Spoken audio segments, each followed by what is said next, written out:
Olá, amados, graça e paz. Aqui é Catiane Lins, do Ministério Vida, e é uma alegria estarmos juntos mais um dia compartilhando a palavra de Deus. Nós estamos meditando nas cartas do Novo Testamento e hoje nós iniciamos a primeira carta de João. Essa carta foi escrita já quase no final do primeiro século, por volta do ano de 94 depois de Cristo, e o apóstolo João, ele fala sobre a comunhão cristã, fala sobre o amor de Deus ser a evidência na vida de um cristão. É interessante quando nós olhamos a palavra-chave do Evangelho de João é crer. E na epístola, nessa primeira epístola dele, a palavra-chave é amor. Então o Evangelho de João, ele nos mostra como que o cristão pode receber a salvação, que é por meio da fé, crendo. E essa epístola, essa primeira epístola de João, nos mostra, nos revela como que alguém sabe que tem a salvação. É por meio do amor, vivendo o amor de Deus. Mas nessa epístola, João também faz alguns combates a alguns tipos de heresia, principalmente o gnosticismo, que era a principal e a mais perigosa heresia do final do primeiro século, que transformava, o gnosticismo transformava, fazia uma dualidade entre o que é material e o que é espiritual, então considerava o corpo é material, é carne, é completamente pecaminoso, não tem jeito. Agora o espírito não, o espírito é perfeito. Então era uma heresia que vinha para quê? Para desfazer a divindade de Jesus Cristo como ser humano. Quando ele veio como homem, eles diziam que era impossível Deus ter se manifestado como um ser humano, porque o corpo, a matéria é totalmente pecaminoso, então Jesus Cristo não era Deus. Então eles tiravam a divindade de Jesus Cristo. Era uma heresia terrível e ainda existe nos dias de hoje. Talvez com outros nomes ou com o mesmo nome, gnosticismo. Nós temos hoje em dia, inclusive, o gnosticismo cristão, e é mais ou menos isso que eles acreditam.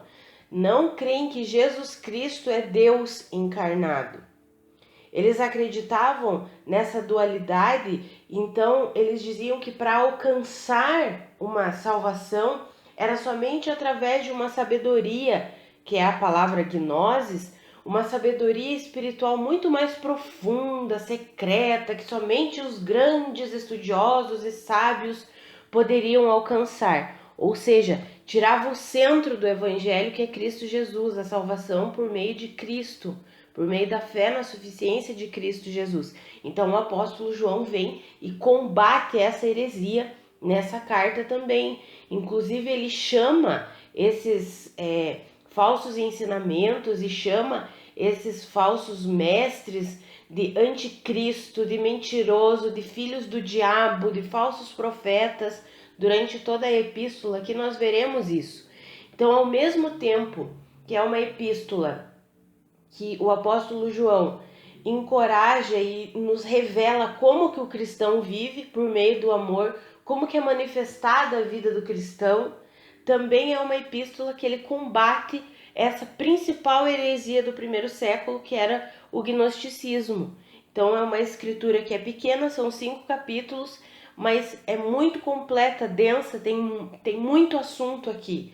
E é interessante porque o apóstolo João vem e revela quais são as evidências de uma pessoa que nasceu de novo, quais são as evidências de alguém, de um cristão. E ele utiliza muito as expressões alguém, se dissermos que, ou aquele que diz que crê, que tem Cristo, deve viver assim, deve agir dessa maneira. Ou seja, ele mostra as evidências de alguém que de fato nasceu de novo. Tanto que no capítulo 3, no versículo 9, ele vai falar que alguém que nasceu de novo é impossível viver na prática do pecado. Por quê? Porque essa pessoa tem a semente divina, tem o Espírito Santo dentro dela, não tem como ela viver na prática do pecado. Então, é uma epístola que tem alguns objetivos, que era combater os enganos, mas também encorajar os cristãos a viverem em amor, não viver na prática do pecado, e para que eles soubessem que eles têm a vida eterna, que todo aquele que nasceu de novo tem a vida. E é interessante esse capítulo, que é o primeiro capítulo que nós estamos vendo hoje. É um capítulo bem pequeno, então eu quero ler com os irmãos. Eu quero ler aqui do versículo 1 até o 3. Olha que interessante como o apóstolo João se refere a Cristo Jesus. Veja aqui, acompanhe comigo. O que era desde o princípio, o que ouvimos, o que vimos com os nossos olhos, o que contemplamos e as nossas mãos apalparam. Isto proclamamos a respeito da palavra da vida. A vida se manifestou, nós a vimos e dela testemunhamos e proclamamos a vocês a vida eterna, que estava com o Pai e nos foi manifestada. Proclamamos o que vimos e ouvimos, para que vocês também tenham comunhão conosco. Nossa comunhão é com o Pai e com seu Filho Jesus Cristo. Amados, eu acho esse texto extraordinário. Aqui o apóstolo João está dizendo quem que foi manifestado. Jesus Cristo se manifestou, e Jesus Cristo é o que? É a vida. Jesus Cristo é a vida. Jesus Cristo não é simplesmente um bom mestre, um exemplo a ser seguido. Não, Jesus Cristo é a vida, e nós só recebemos vida por meio dele. Nós só podemos viver de fato a vida genuína, verdadeira, por meio de Jesus Cristo, porque ele é a vida que se manifestou. E Deus entregou essa vida em nosso favor, para nós, por nós e para nós. Esse é um dos motivos que o nome do Ministério Vida é Ministério Vida. Nós fomos chamados para manifestar essa vida, a vida de Cristo que foi depositada em nós. Amados, o cristianismo não é sobre simplesmente doutrinas religiosas. O cristianismo não é sobre um encontro de pessoas num templo, sobre uma denominação. O cristianismo é sobre a vida de Cristo. E é isso que o apóstolo João está falando aqui na sua primeira carta, no seu primeiro capítulo dessa primeira epístola. Ele já está dizendo: quem se manifestou foi a vida, e é essa vida que nós transmitimos a vocês, é essa vida que nós pregamos a vocês. E aí ele continua ali no texto, e eu quero ler com os irmãos. É um capítulo pequeno, nós vamos lendo todo ele. No versículo 5 em diante diz assim: esta é a mensagem que dele ouvimos e transmitimos a vocês. Deus é luz, nele não há treva alguma. Se afirmarmos que temos comunhão com ele, mas andamos nas trevas, mentimos e não praticamos a verdade. Se, porém, andarmos na luz, como ele está na luz, temos comunhão uns com os outros, e o sangue de Jesus, seu Filho, nos purifica de todo pecado. Veja, amados, que não é se nós frequentamos um templo que nós temos comunhão com Deus e comunhão uns com os outros. Não é se nós pertencemos a uma denominação que nós temos comunhão com Deus e comunhão uns com os outros. É se nós andamos na luz, porque Deus é luz. Se nós andarmos na luz, então significa que nós temos comunhão com Deus e comunhão uns com os outros. Porque é impossível nós termos comunhão uns com os outros sem termos comunhão com Deus, porque a nossa comunhão como irmãos em Cristo provém primeiro da nossa comunhão com Deus. É impossível nós termos comunhão no corpo de Cristo sem termos a comunhão com o cabeça, que é Cristo. Amados, esse ensinamento é extraordinário demais. Infelizmente, uma mentalidade meramente religiosa se infiltrou no meio da igreja e muitos, por exemplo, por pertencerem a uma denominação e frequentarem os cultos todo final de semana, acham que eles têm comunhão com Deus, mas eles continuam vivendo nas trevas. Olha o que a palavra diz: Deus é luz e nele não há treva alguma. Se nós andarmos na luz, aí sim nós temos comunhão. Agora, se nós afirmamos que temos comunhão com Deus, mas continuamos a andar nas trevas, nós estamos mentindo e não praticamos a verdade. Precisamos entender, amados, que o cristianismo é mais do que vou falar desse jeito para ficar mais claro, uma mera religião, uma mera doutrina religiosa, sabe, uma mera obrigação de ir lá, vou cumprir o meu ritual, vou ao culto no final de semana, cumpro o meu ritual, vou na escola bíblica, cumpro o meu ritual e pronto. Amados, o cristianismo não é isso. O cristianismo é vida. O que era desde o princípio se manifestou. E é isto que proclamamos a respeito da palavra da vida. Jesus Cristo é vida e Ele quer se manifestar em nós e através de nós. E nós precisamos compreender isso. Compreender isso e receber plenamente essa vida que foi dada em nosso favor. Sabe, nós precisamos sair desse sistema que enquadra, que estabelece assim um limite, que diz que somente é cristão aquele que pertence a uma denominação e frequenta os cultos todos os finais de semana e faz isso dentro da denominação. Tem muitos, me perdoem, amados, a sinceridade, mas tem muitos que estão lá com o nomezinho no hall de membros, mas que não são cristãos genuínos, que continuam andando nas trevas, e a palavra é clara.